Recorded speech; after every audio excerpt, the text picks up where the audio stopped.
آج جو ماحول بنا اور ہم ایک فیصلے تک پہنچے، اس سے قبل بھی ہماری ایک میٹنگ ہوئی تھی، اگرچہ وہ رسمی نہیں تھی لیکن انہی مسائل پر گفتگو رہی، اور اس میں ہمارے اسپیکر صاحب بھی تھے، مسلم لیگ کے دوست بھی تھے۔ بہرکیف آج پیپلز پارٹی سے رابطہ ہوا بلوچستان کی ضمنی الیکشن کے حوالے سے، تو انہوں نے جواباً کہا کہ ہم اپنے آفس میں ہیں تو آپ یہاں تشریف لائیں اور مزید معاملات ہم یہاں طے کرتے ہیں۔ تو الحمدللہ میں سمجھتا ہوں کہ اچھی پیش رفت ہے کہ بلوچستان میں اگر ہم تینوں جماعتیں مل کر الیکشن لڑیں گے تو پہلی بات تو یہ ہے کہ ہمارے ممبر ہے وہ بلا مقابلہ آ جائیں گے، اور اگر کہیں مقابلہ ہوا بھی تو وہ نہ ہونے کی برابر ہے۔ تو یہ ایک سیاسی ماحول میں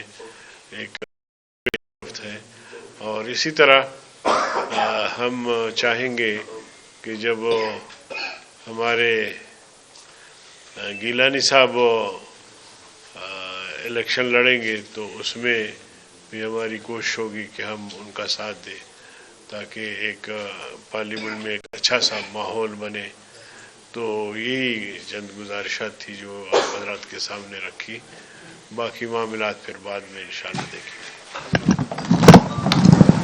جی میں درخواست کروں گا جناب یوسف گیلانی صاحب سے وہ آپ سے مخاطب ہو جائیں۔ بسم اللہ الرحمن الرحیم۔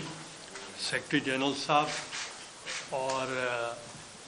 مولانا عبدالغفور حیدری صاحب، جکرانی صاحب اور JUI کا ڈیلیگیشن کو میں ویلکم کرتا ہوں پاکستان پیپلز پارٹی کے سیکریٹریٹ۔ مجھے خوشی ہوئی کہ ہماری ایک مذاکراتی ٹیم تھی متحدہ ایک گورنمنٹ کی طرف سے، جس میں ڈار صاحب بھی تھے، میں بھی تھا، خورشید شاہ صاحب بھی تھے، نوید قمر صاحب بھی تھے اور راجہ پرویز اشرف صاحب بھی تھے۔ ہم 2-3 مرتبہ مولانا صاحب سے ہم نے بات کی، تو وہ ہم نے ایک سلسلہ جاری رکھا، اور پھر اس کے لیے جو فائنل چیف منسٹر صاحب نے، جکرانی صاحب نے اور صاحب نے خود ان سے بات کی، تو آج جو ڈیلیگیشن یہاں آیا ہے ہم ان کو ویلکم کرتے ہیں۔ مولانا صاحب نے عمرے پہ جا رہے ہیں، میں ان کو بھی مبارکباد پیش کرتا ہوں۔ تو جو یہ انڈرسٹینڈنگ ہوئی ہے ود ان دا پارلیمنٹ، ایک بہت اچھی موو ہے کہ ہم پارلیمنٹ کے ہی چاہتے ہیں کہ پارلیمنٹ میں اچھی ورکنگ ریلیشن شپ ہو، اور اس کے لیے ہم دونوں ایک دوسرے کے ساتھ کوآپریٹ کر رہے ہیں اور انشاءاللہ ایک دوسرے کو ووٹ کریں گے۔